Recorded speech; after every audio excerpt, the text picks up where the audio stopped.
27-year-old Skylar Burnley has vanished, disappearing while helping his friend Travis Brewer search for his missing truck and cell phone. I've been everywhere looking for him. During the 911 call, Travis tells the operator he was using an app he downloaded on Skylar's phone to track his cell phone that was in his truck. I downloaded an app so I could track my phone to see where the truck was at. There's just one problem. The phone that they were tracking was never there.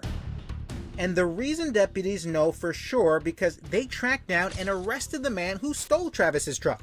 Matthew McCoy is in our county jail for the 31st time. He's there as we speak today. He's in there for unrelated drug charges. He tells us now that he was so high that night that he doesn't remember half of what happened.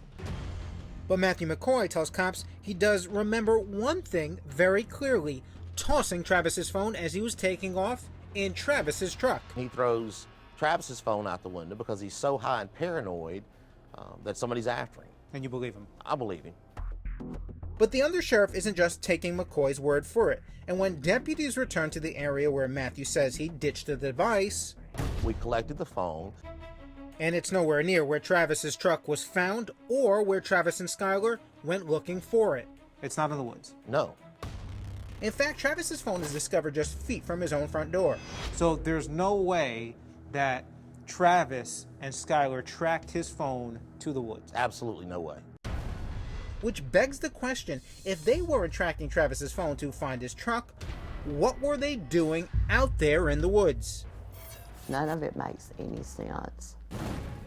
Now that investigators have Travis's phone, they wonder if it can help lead them to Skylar. We did what's called a forensic dump. So we basically send it off to a lab, have everything downloaded from the phone, looking at GPS locations, towers that it's connected to. That's how I'm able to say with such confidence that that phone was never there. Unfortunately, the only thing the phone reveals is its location. Still, investigators are beginning to believe Skylar was lured into the woods. Do you think Travis knew something? I think he knows something. I think he does. Investigators agree and bring Travis and his common-law wife, Amanda, down to the sheriff's department for interviews. Okay, you obviously present this information to Travis and say, you're lying. Yes. His response? He doesn't have a response. There is no good explanation. He can't give us a good explanation because it doesn't exist. Investigators polygraph the couple, and when they ask Amanda about what happened to Skylar, Amanda shows no deception. I don't know that she does know what happened, other than the fact Skylar was in that vehicle, Skylar exited that vehicle, and never returned to the vehicle. But when they asked Travis if he knew what happened to Skylar, it showed deception in his answer. He answered no. It showed deception. Investigators quickly pull a warrant to search Travis and Amanda's home. We found some drug paraphernalia. So he and Amanda both were arrested on those charges and taken to the Rankin County Jail. And while they sit behind bars, deputies uncover what they consider an odd clue. He left a note on the door. Turns out, after calling 911 to report Skylar missing, Travis drives over to Skylar's uncle's house and leaves a note on his door. Now, for the first time, investigators are releasing its contents to Crime Watch Daily. It reads, Travis, Sky friend, he is missing. I'm worried something bad has happened. But it's interesting, in the note he says he's afraid something bad has happened to Skylar. I find that very interesting. Not Skylar's missing, not give me a call and talk to you about Skylar, but it specifically says I'm worried something bad has happened. The undersheriff wonders if it was just a strange choice of words or a guilty slip of the lip. Either way, he's certain of one thing: Travis and his family were the last known people with Skylar the day he disappeared. We know that they were all together because he stopped at a local service station. We have them on video. This is the video, and it too is being released for the first time in its entirety and only to Crime Watch Daily. About 9:50 that morning, Travis goes inside the store with his daughter. Skylar goes inside the store.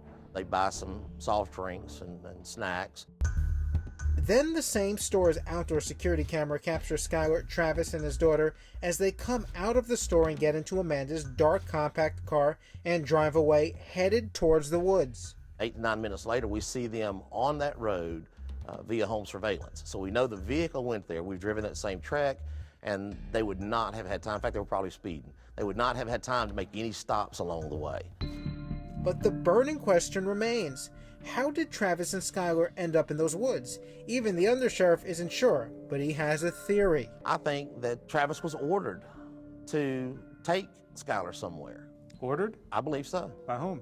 Now that we don't know. I mean, we feel confident that there is a gang connection here also, that gang being the Simon City Royals. We're not able to confirm that.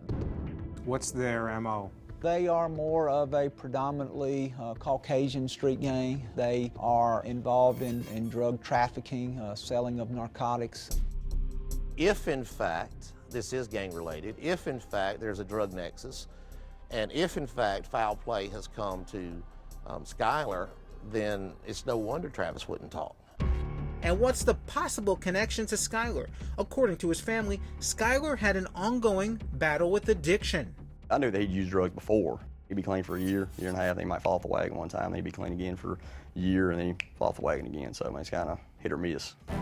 And Under Sheriff Duke believes a relapse could have led to a drug deal gone wrong. The lady that Skylar was with tells us the story that Skylar told her that he had just ripped off a drug dealer in Jackson and took a quantity of drugs from him, stiffed him for him basically. But no matter who is responsible for Skylar's disappearance, the undersheriff believes one thing to be true. There's no question in my mind that Travis Brewer is the key to solving this case. From where I'm sitting, that puts him as a prime suspect. Yes, absolutely. So he's a suspect in Skylar's disappearance. Absolutely. Travis will remain, in my mind, a suspect until we solve this case. Travis led Skylar to his demise. I truly believe that. If I could prove that, he would be in jail right now. But you can't prove it. I can't prove it. It's a strong accusation by Undersheriff Duke. Our producers at Crime Watch Daily called Travis's attorney, but never heard back. I want to give Travis a chance to respond, so I head over to his home, where he and Amanda are living now.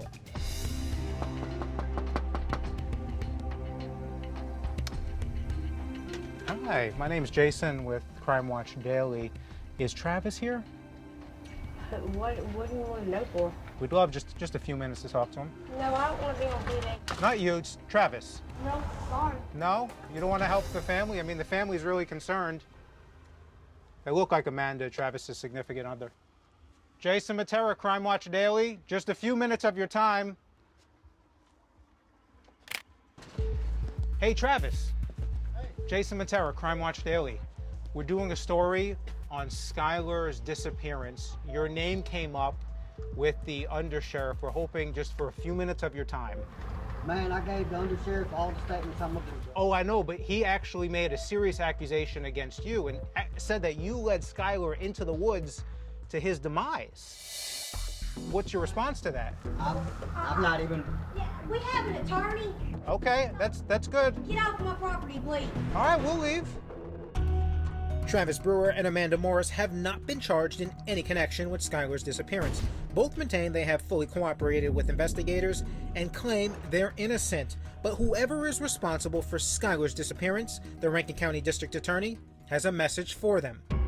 Does your office believe that this is just a standard missing persons case, or do you think that foul play is involved? We believe that foul play is involved. What I want those individuals to know is that we will never stop investigating this case, that we will one day be able to solve this case, and that once this case is solved, that arrests will be made and they will be held responsible for their actions, and that justice will prevail in this matter.